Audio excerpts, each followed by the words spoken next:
লখিমপুৰৰ ত্যাগক্ষেত্ৰত বীৰ লাচিত থানাৰ অৱস্থান ধৰ্মঘট কাৰ্যসূচী কেইবাটাও দাবীৰে ধৰ্মঘট বীৰ লাচিত থানাৰ লখিমপুৰৰ 5খন বনাঞ্চল পুনৰুজ্জীৱিতকৰণ দুৰ্নীতি নিৰ্মূল নাৰীজনিত অপৰাধ নিৰ্মূল আৰু বনজ সম্পদ লুণ্ঠন বন্ধ কৰাৰ দাবীৰে এই প্ৰতিবাদী কাৰ্যসূচী আৰু এই সন্দৰ্ভত এক প্ৰতিবেদন আগবঢ়াব সাংবাদিক বুবুল হাজৰিকাই কেইবাটাও দাবী লৈ বীৰ লাচিত থানা অসমে আজি লখিমপুৰত তেওঁলোকে প্ৰতিবাদ সাব্যস্ত কৰিছে। এই মুহূৰ্তৰ দৃশ্য দেখুৱাইছোঁ। এয়া লখিমপুৰ ত্যাগক্ষেত্ৰৰ দৃশ্য আৰু দুঘণ্টীয়া অৱস্থান ধৰ্মঘট কাৰ্যসূচী আছে। তেওঁলোকৰ কেইবাটাও দাবী আছে।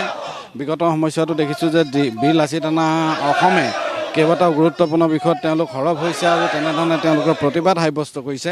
আজি লখিমপুৰৰ কেইটামান স্থানীয় বিষয় আৰু ইয়াৰ উপৰি ৰাজ্য সামগ্ৰিকভাৱে যি যেনেধৰণৰ অপৰাধজনিত ঘটনা ঘটি আছে তাক লৈ তেওঁলোকে একোটা প্ৰতিবাদ সাব্যস্ত কৰিছে আৰু পোনপটীয়াভাৱে আমি জানিবলৈ যত্ন কৰিছোঁ।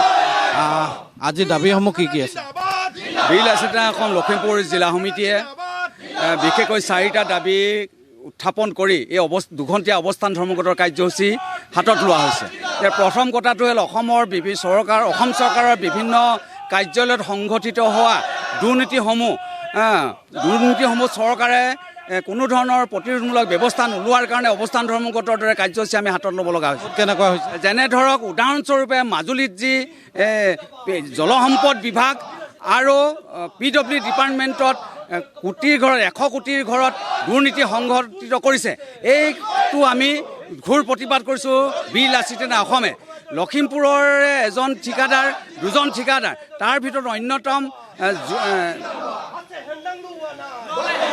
নৰেন্দ্ৰ মহেশ্বৰীয়ে যি দুৰ্নীতি কৰিছে এই দুৰ্নীতি আমি তীব্ৰ প্ৰতিবাদ কৰিছোঁ যে নদী পৰিষ্কৰণৰ কাৰণে ধাৰ্য কৰা 21 কোটি টকা তেওঁ কোনো ধৰণৰ কাম নকৰি এই ধন সৰলুকি কৰিছে বুলি ইতিমধ্যে তথ্যত প্ৰকাশ পাইছে।